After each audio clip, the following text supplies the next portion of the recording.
How many times have you tried to communicate one simple point to your husband, but rather end up with a big misunderstanding or arguing? Blessed Marriages family, welcome back to a whole new video. My name is Edgar, and today I'm going to give you the 4 secrets to finally be able to get your point across to your husband without fighting or causing a big misunderstanding. Are you ready? Let's get right into it. Secret number 1.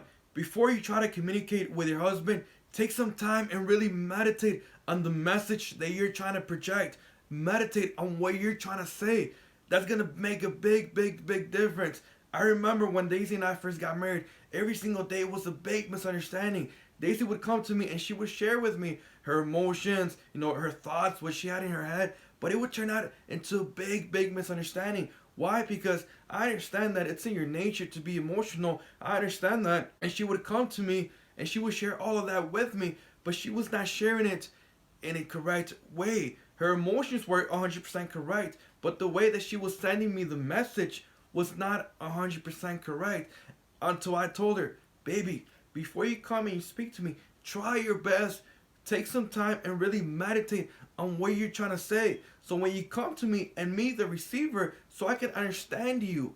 But if you come to me, if you're all over the place, like how am I going to understand you? So try to take some time and meditate first.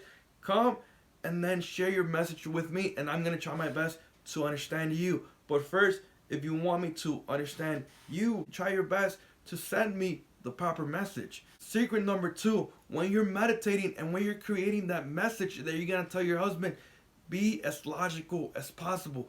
And when you communicate with your husband, be as logical as possible. Yes, that's correct. Men are 100% logical. And when you're speaking to me, like I'm receiving everything in a logical way. To a man, red is red and green is green. There's no in between. So when you speak to your husband, be as logical as possible. A couple words to avoid. Number 1, avoid never. When you communicate to your husband, do not use the word never. Because when you use it, us as a man, I'm putting that in my head. And I actually believe it. And I believe that you're saying never. Like, I never do this. I never do that. But in my mind, I'm like, I just did that 2 days ago. I did that last week. I did that 3 days ago. So that's a word to avoid. Never use never. Instead of using never, you can always use rarely. Now, if you tell your husband rarely, that's going to send him another message. That's going to send him the correct message. Never sounds like you never do it. But if you say rarely, it sounds like you do it sometimes, but sometimes you don't do it. So it's rarely. So instead of never, try to replace it with rarely. Another word to avoid is always. For example, you're always on your phone. You're always doing this. You're always doing that. Avoid the word always. Instead, use the word most of the times. Now that sends your husband a different message. Always, that's like literally always. But if you say most of the times, that's sending me a message that it's not always, but it is most of the times. So it's sending him a different message. So avoid those 2 words, always and never. Secret number 3, when you communicate with your husband, acknowledge and appreciate what he's already doing. That's going to make a huge difference. Trust me, when you communicate with your husband, acknowledge and appreciate what he's already doing. For example, you can tell him, baby, thank you so much for being patient with me. Thank you so much for listening to what I have to say. Thank you so much for giving me the opportunity to share my emotions with you. Thank you so much. You're doing a great job. Thank you. So when you speak to your husband, acknowledge and appreciate what he's already doing. When you do this, he's going to be more open to listen to what you have to say. Make him feel relaxed. Make him feel good by acknowledging and appreciating him first, and then share whatever you're going to share. It's going to be more effective this way. And secret number 4, understand to be understood. I remember when Daisy would come up to me and she would always tell me, oh, baby this or baby that or this or that, or how come you're not this or how come you're not that. And then I would tell her, oh, baby, like you want me to understand you, but when do you understand me?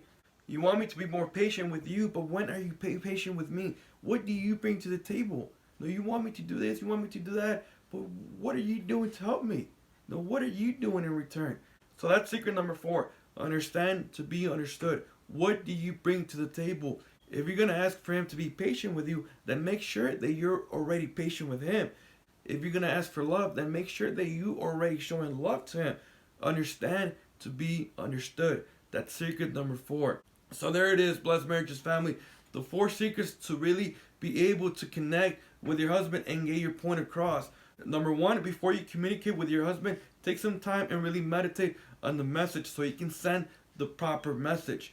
Number 2, be as logical as possible. Men are 100% logical. Number 3, acknowledge and appreciate what he's already doing so he can be more open to listening what you have to say. And number 4, understand to be understood. What do you bring to the table? Make sure that what you're requesting from him, you already giving it to him. If you're requesting patience, make sure that he already feels patient with you. If you're requesting love, make sure that he already feels love. If you're requesting romance, make sure that he already feels romance. If you're requesting to be more helpful, make sure that you're already being helpful to him. Why? Because when a man feels that he's already getting that, most likely he's going to be able to return it back to you. So there it is, blessed marriages family. If you enjoyed the video, make sure to like the video, make sure to share the video, and remember, make sure to join the blessed marriages family over on YouTube so you won't miss all the new exciting videos. I'll see you guys on the next time.